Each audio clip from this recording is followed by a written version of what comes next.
IVM.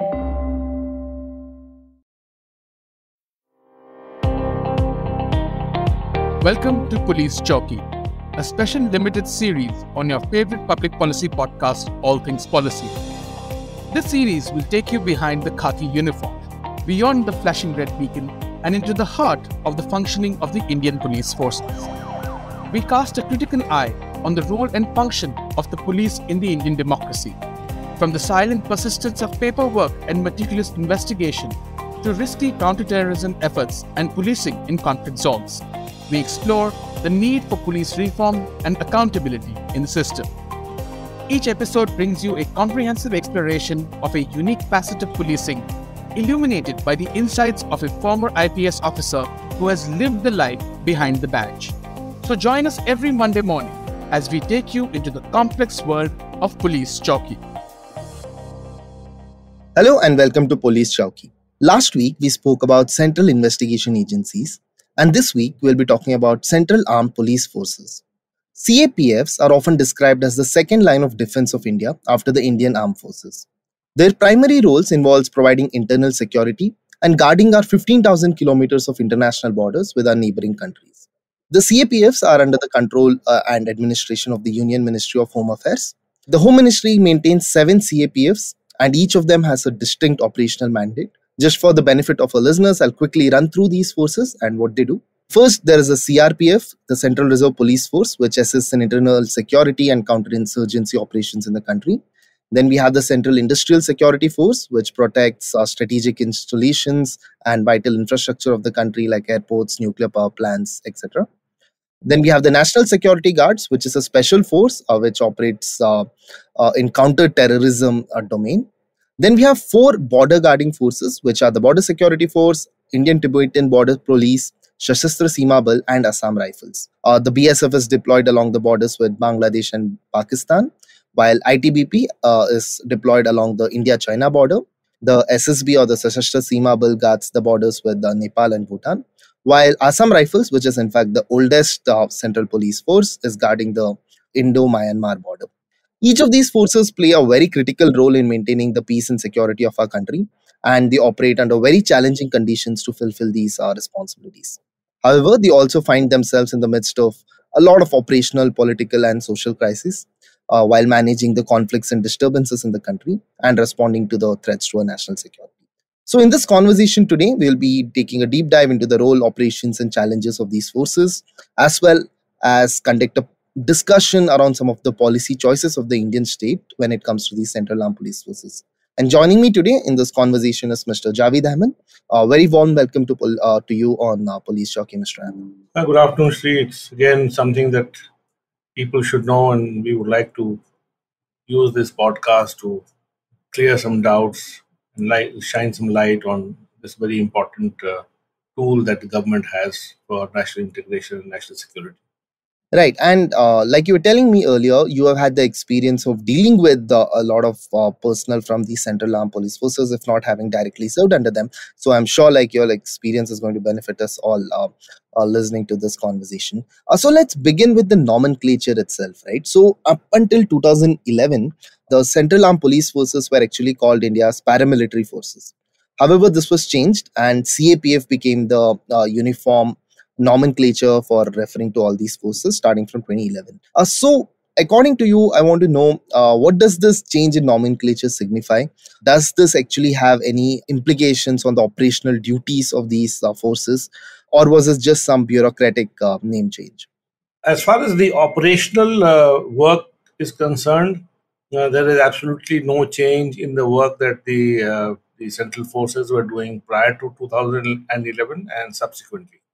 The change has been triggered by the need to conform to certain international covenants to which India is part, and those require that in dealing with internal disturbances of the kind that we have in the Naxal areas or those that we have in the north or in the northeast, the use of military should be avoided. So, in order to meet these international requirements, international covenant requirements, it was felt that these forces, although they continue to do exactly what they were doing earlier, it would be better to name them as Central Armed Police Forces rather than as paramilitary, because the military word does raise some concerns at the international level. Right. And as you rightly pointed out, a lot of these, at least contingents from these forces, are serving abroad in various UN missions, and that's something we'll come to a little later. But before that, a little bit into the history of how these forces have been set up, right? So CRPF, like I said, Assam Rifles is one of the oldest forces. Later came the CRPS, which was set up as the Crown's representative police in 1939 by the Britishers to maintain law and order in princely states. However, the role of CRPS has since then expanded. Now it's the primary force against Naxal and left-wing extremism threats in central India and elsewhere. This happened in the 1960s when the Naxalite movement kicked off. Similarly, we had ITBP and SSB raised as standalone forces after the Indochina War in 1962 to guard our borders against China. Something similar happened with the BSF as well, because after the 1965 war, there was a need for a specialized force to guard our borders, as Punjab and Rajasthan police were not doing this job satisfactorily. Later on, we had the NSG in 1980s. It was set up because Operation Blue Star happened, and India felt the need for a special counter-terrorism force. Similarly, with CISF, now we see CISF personnel every time we go to airports at check-in, at the counter, looking at a baggage and frisking us, so on. And this happened only in the early 2000s, because after the Kandahar hijacking, the government felt the need to have CISF for guarding our airports. So my question to is, with this sort of characterization of the history of these armed forces, it seems that Indian Central Police Forces are often a reaction to certain event as a response to certain challenges. So does this pattern tell us anything about the way Indian state responds to security issues? Is it that we lack certain kind of strategic planning, and it's often that only once a crisis takes place that we learn something out of it and set up a new force to tackle it? Is that the case? Do you think we should be having a more foresighted approach when it comes to internal security? The perception that all these police forces have been armed police forces have been set up as a reaction to events that have happened may not be completely correct. As far as the BSF is concerned, yes. After the 1965 war, there was a need felt for paramilitary or armed police setup that was available to the center, as against the state police forces, which are under the control and command of the states. And the BSF was set up for manning the international border and such other duties. As far as the CISF is concerned, for example, the CISF came into existence once the Indian state started to develop the various vital installations, including PSUs, including nuclear plants and others. And subsequently, when the airports needed to be secured, the capability of the CISF, which was already available to the government, was utilized. So in the case of the CISF, definitely one cannot say that. In the case of the Sashastra Seema Bal, which you talked about as guarding the Indo-Nepalese border, in fact, the Sashastra Seema Bal used to have a totally different nomenclature till the mid-80s. It was more of a force that was meant to create support for the Indian state and the Indian army in the hilly tracts bordering China. A lot of the SSB work was done without uniform. They used to develop capabilities among the villagers about how they should guard their villages in case of a attack, or how to help the armed forces when they are moving in the area. So this work of the SSB continued for a long time, but once the border became more safe and stable, then the nomenclature was changed just to border guarding. The other force that I would like to mention is the Railway Protection Force, which is another paramilitary or armed police force that works for the government of India. This is a very old force. The RPF is a very old organization. And as the railways have expanded their network and new threats and new challenges have emerged, the RPF also, as the other forces have done, have not only expanded in terms of numbers, but have increased their capacity and capability to handle these new challenges that keep emerging. You have to understand that as India, grows in terms of its economy and all that, and the geopolitical environment around the country keeps changing, is dynamic.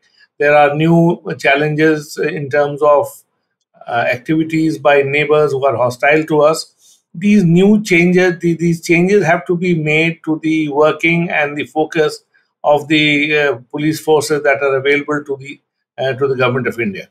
And the availability of central forces is essential for the government, because while on the one hand the state police does have its capability, with increasing population, increasing urbanization and other issues, the state police is not able to complement the efforts of the center or the resources of the center. Rather, it is the other way around, where the center needs to complement and supplement the resources that are available to the state police.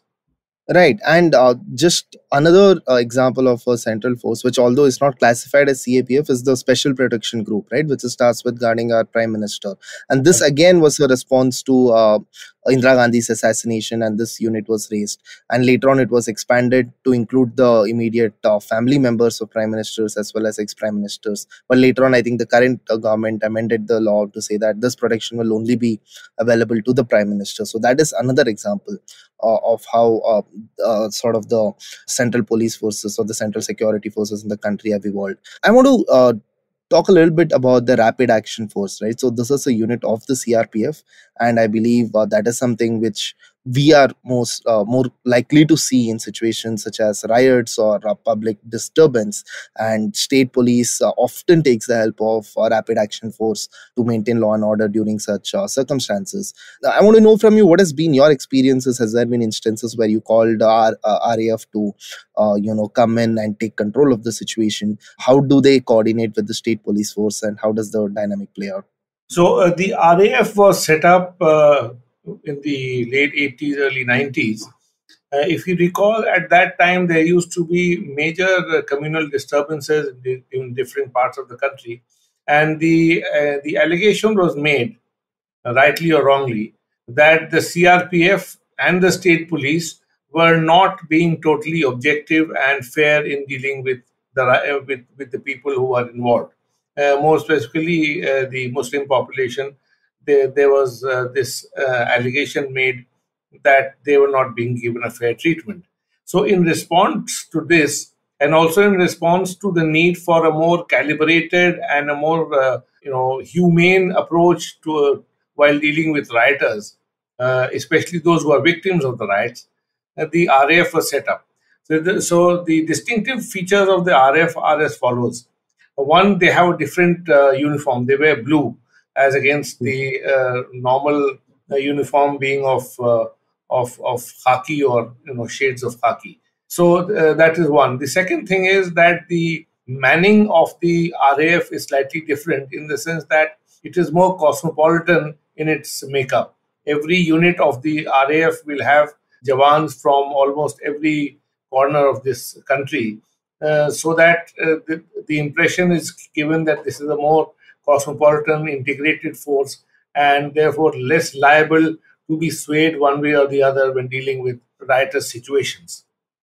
Thirdly, they were equipped with better equipment, so that they could handle the stone pelting or such other aggressive behavior by the crowd without being injured, as against the other CRPF or other state police forces, which had less equipment, and therefore they were liable to be injured. And once they get injured, they overreact and all that. So they were better equipped, and they were better trained.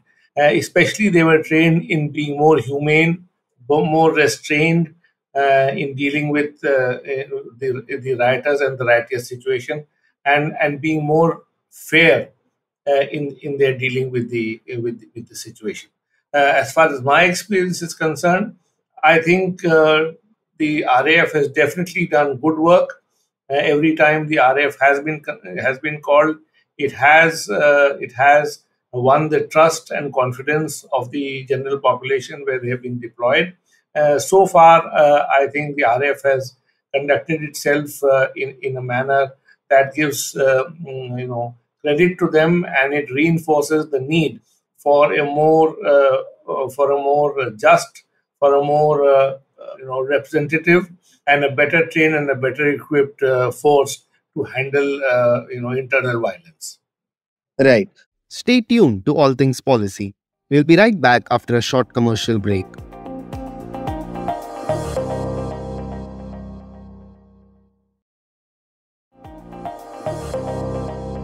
So, moving on, I would like to discuss a little bit about some of the findings of a Parliamentary Standing Committee report from 2018. So, the Committee on Estimates issued a report called the Central Armed Police Forces and Internal Security Challenges, Evaluation and Response Mechanism.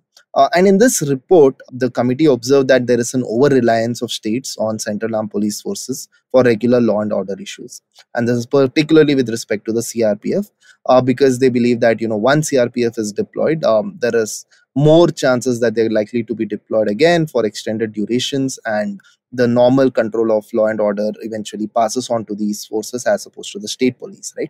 And the committee also noted that this kind of deployment can actually adversely affect the primary functions of the Central Armed Police Force, including when it comes to anti-insurgency operations or border guarding.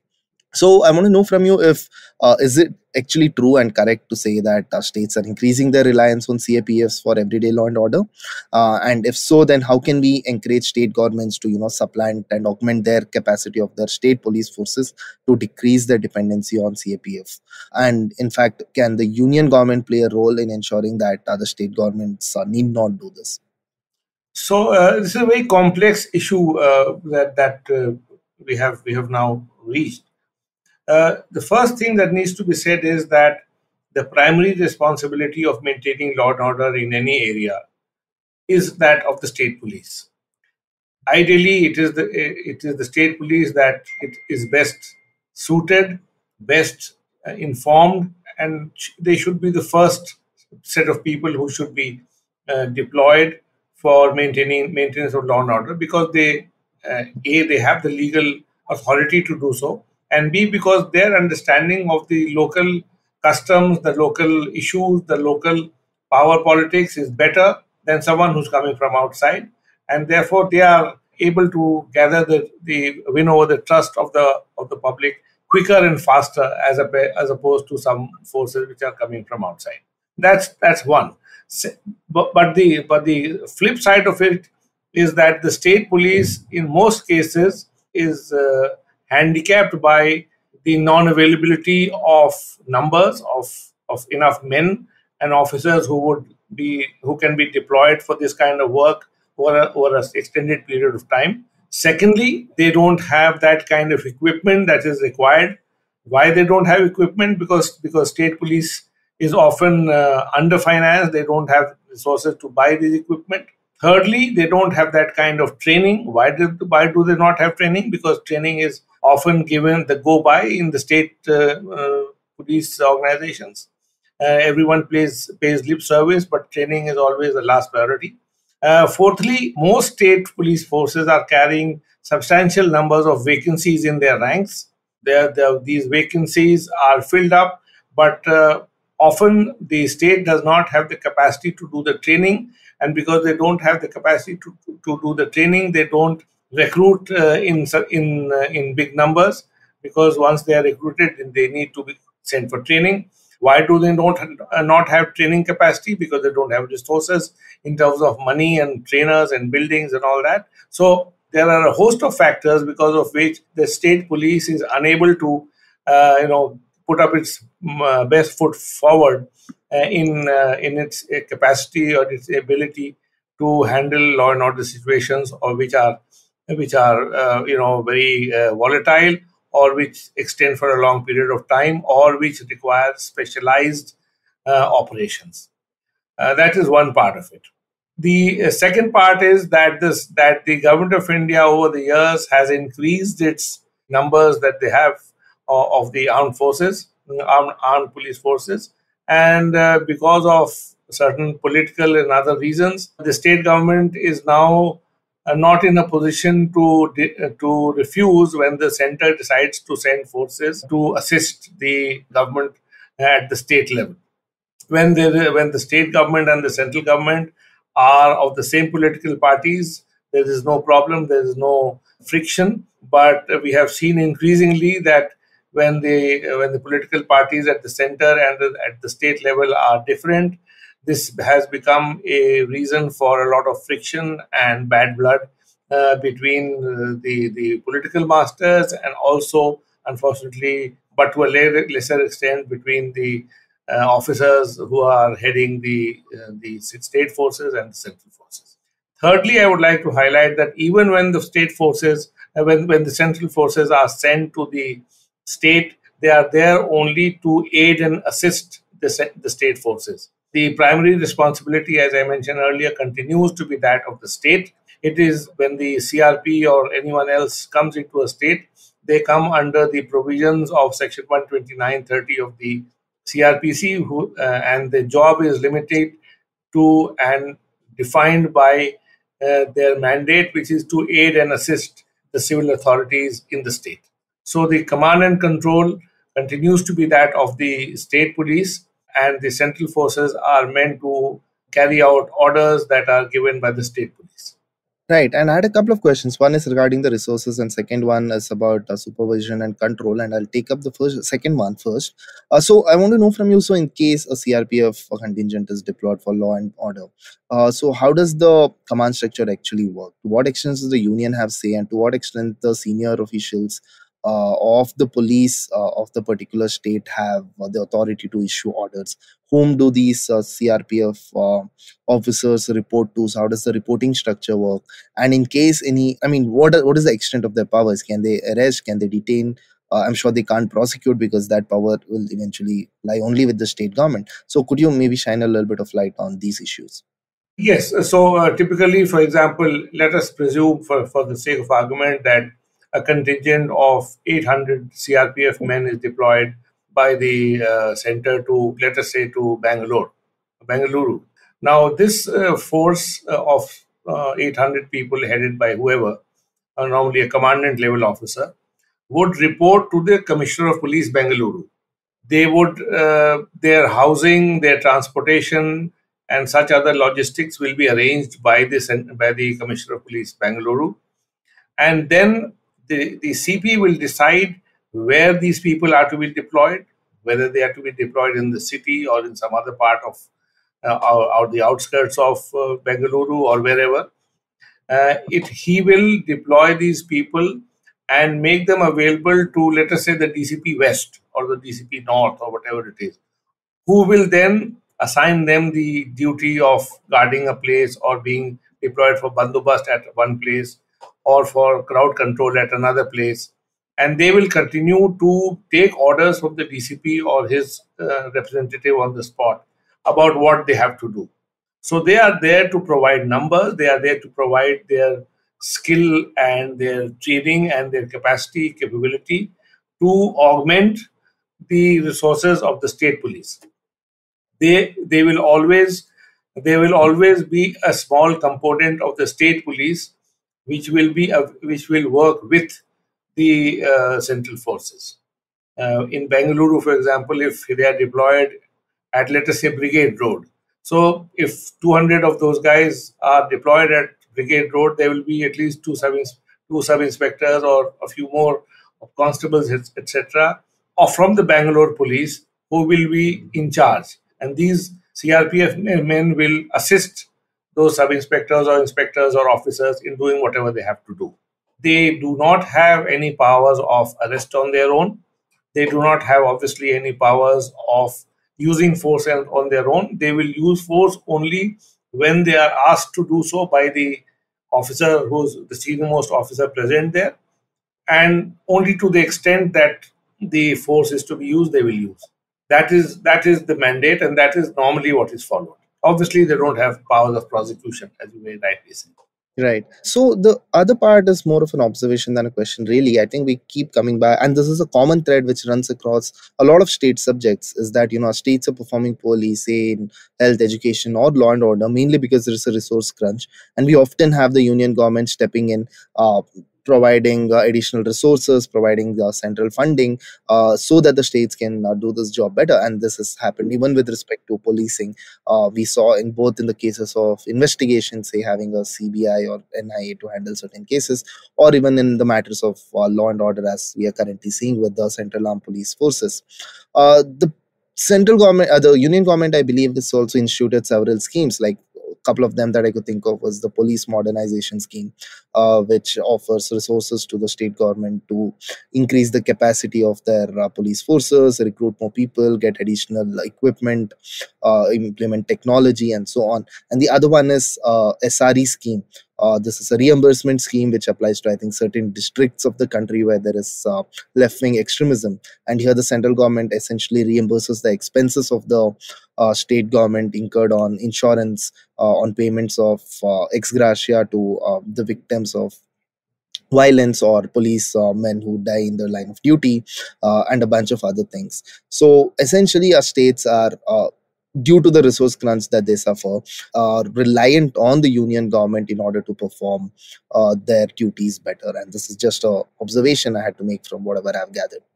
I recall in 2016-17 when I was attending these meetings in Delhi for the police modernization funds. UP, being the largest state with the largest number of policemen, used to get the maximum amount of money from the modernization fund, and that money used to be in the to the tune of about 115 or 110 crores a year. Even within that, there were bifurcations about how much money is to be spent for housing, how much money is to be spent for buying equipment, how much money is to be used for training and stuff like that. So in the case of UP, and I'm sure this is true of most states, 110 crores is not even like one morsel of a meal. So all right, it is something, and it shows some kind of commitment from the government of India to fund modernization. But the funds in terms of quantum are too limited to make a difference even in the medium term. So much more funds are required, and the state governments need to have slightly more leeway in terms of how and where they spend it. Right now, there are so many restrictions and strings attached that funds may be available, let us say, for equipment. I have equipment, but I'm short of training, but I can't shift that money to training. Just as an example, it could be any other thing as well. So slightly more, leeway, slightly more, freedom to utilize that fund in a way that is required by the state. That would help definitely. So and the state governments, because of their own limitations, about 96-95% of the budget that typically comes for the home department, for the police department, is all linked up either to salary or to purchase of things that have to be purchased every year, like for example ammunition or petrol, diesel, or for new vehicles to replace old ones. So about only 5 or maybe 6% of the money is left for improvement or innovation or something like that. So I think more money being made available, the police departments having the capacity to utilize that money better, those are areas that I'm sure will be important if the police forces are to improve their capacity and their performance. Right. Uh, a connected issue with this, and I thought we can focus on that for a bit now, is rationalization of these forces themselves. And from the Parliamentary Standing Committee report, which I referred to earlier, one thing which stood out for me was regarding CISF, or the Central Industrial Security Force. As per the report, CISF is currently providing security to atomic power plants, space installations, defense production units, mines, oil fields and refineries, major seaports, heavy engineering, steel plants, fertilizer units, airports, power plants, sensitive government buildings, and heritage monuments, including Taj Mahal and Red Fort, and many important private sector units. CISF also has the duty of providing protection to VIP protectees of Z+, Z, Y, and X category of security. CISF is also tasked with looking after 41 sensitive government buildings in New Delhi, and as well as it has been inducted into the Delhi Metro Rail. So the entire security of Delhi Metro is being looked after by the CISF. So do you, in this context, I was just wondering, is there a case to be made for rationalization of many of these duties of CISF? Because apart from its original mandate of, guarding strategic installations or vital infrastructure, there has been a diversification in its role, right? Even CISF is a part of a lot of UN missions today. Uh, the government also seems to be cognizant of this issue, because last year there was a report that around 3000 CISF ports at airport have been abolished, and this has been replaced with better technology and private security guards who can guard our airports. So do you think there is a case to be made for privatization of many of these security functions being carried out by CISF, especially if these are in non-sensitive areas, so that CISF can probably be better rationalized and more focused? One thing that I would say at the very beginning is that a number of these deployments, for example, at the airport or airports or at the metro or some other public sector undertakings, are done on a commercial basis. So the CISF is paid huge amounts of money by the PSU or the airport authority or by the Delhi Metro for the deployment of CISF personnel. Often there's a situation where the PSUs or the organizations don't want the CISF, but because of the threat perception to them, as assessed by the Intelligence Bureau and others, the need is felt for the CISF to be deployed, because the state police is unable to do so. We go back to that. And secondly, because technology which could have been a possible replacement for some of the jobs that the CISF is doing has not yet been inducted at the level that is required, that is possible to be inducted. Why is that not happening? At times it is money, at times it is just we are slow to catch up with how to use technology. I would say, for example, you mentioned about the withdrawal of CISF personnel from the airports.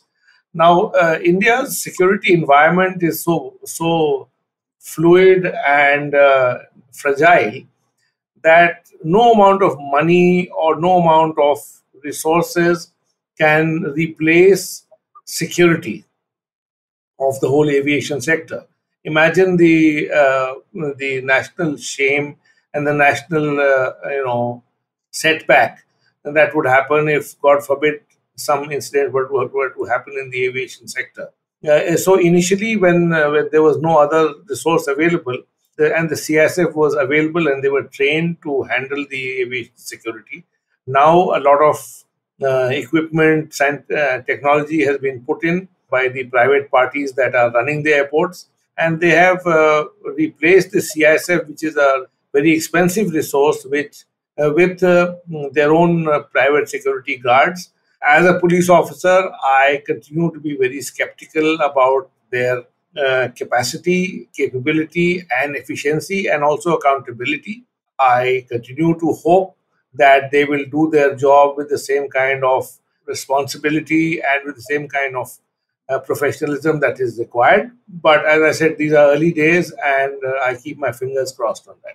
Right. The final point for discussion today, I wanted to bring out the issue of leadership of CAPFs, because this has seen a lot of discussion and debate within the organizations, within ministry, as well as outside in the public domain. The issue seems to be that a lot of high-level positions of these Central Armed Police Forces are headed by officers from the Indian Police Service, which you've been part of, the IPS, right? Rather than by the individuals who have risen up the ranks of these CAPFs themselves. So, what is your take on this practice? Do you think this, affects the morale and command structure of these forces, or do you think the IPS officers are able to bring in varied expertise and experience from having served across different agencies and actually help in bettering our CAPFs? So, what's your take on this issue? So the answer will be at several levels. The first is that the point being made that IPS officers are joining only at the senior levels may not be correct. The IPS officers are definitely joining at the level of DIGs. In the past, they've also joined at the level of commandants, which is absolutely cutting edge level assignment. There were a few years, about 15 years period in our cadre management program where sufficient number of officers were not available even in the state police forces. So a lot of commandant level posts in the central forces which were assigned for the IPS went vacant because numbers were not available. There was some problem with the recruitment. For about 15 years, this problem persisted. Now, many more officers of the IPS are being recruited every year, and I expect and hope that officers of the IPS will be joining the CAPFs at the commandant level and the DIG level so that they have better operational understanding and exposure. That's point number one. Secondly, the issue of the cadre officers, while it is correct that they don't get to head the force, whether it is the BSF or the CRPF or wherever, and there's also no doubt that some of the officers are very competent. The present situation is that they reach the level of the second level of the hierarchy where they are number 2 or number 3 in the organization. So it is not that their career prospects are totally jammed up. It's much better now than it was like, say, 20 years ago, where they used to finish their careers at a much junior level, maybe at an IG level or something. Now they are going up to additional DG and other similar levels in various organizations. Thirdly, as far as the leadership of the IPS officers is concerned, I would give the analogy of the Manchester United football team, where Alex Ferguson, who was no great international football player, managed the team in such a way that they were unbeatable for 20 years or 15 years or whatever it was. Similar is the case with the present Australian cricket team. The manager is someone who has never played Test cricket. So to say that you have to play a particular thing, you have actually to command at a particular level if you want to be a leader is a misreading of the role of a leader. A leader is not there just to do the operational work, but he has to have some understanding of the operational work, but he has to have a vision, he has to have the ability to look ahead, to keep the team together, to interact and cooperate and with other forces, with the other agencies that are involved in the working and in the success of any operation. So they bring their experience of working in various parts of the country. They have a better understanding of the area where the operations are happening. They have the advantage of knowing the local officers because they are colleagues from the same service. In the overall, the present arrangement seems to be working well, despite the odd demand being made for changing this. I think it has worked well so far, and if it is working well, there seems to be no reason to go ahead and change it. Right. Another critical aspect which we did not go into much detail today is regarding policing in conflict zones, which CRPF conducts in many areas of the country today, especially in the central districts of the country. But we will come to it in a forthcoming episode where I plan to discuss policing in conflict zones entirely with you. But till then, thank you so much for joining me on this episode to discuss Central Armed Police Forces, and looking forward to more. Thank you, Sri. Thank you very much. If you liked our show, don't forget to check out other interesting podcasts on the IVM network. You can tune into them on the IVM Podcast app, ivmpodcast.com, or wherever you listen to your podcasts. You can also follow IVM on social media. The handle is @IVM Podcasts on Twitter, Facebook, and Instagram. And hey, if you'd like to dive into Takshashila's research on technology, strategy, and economic affairs, check us out at our Twitter handle @Takshashila INST or our website takshashila.org.in.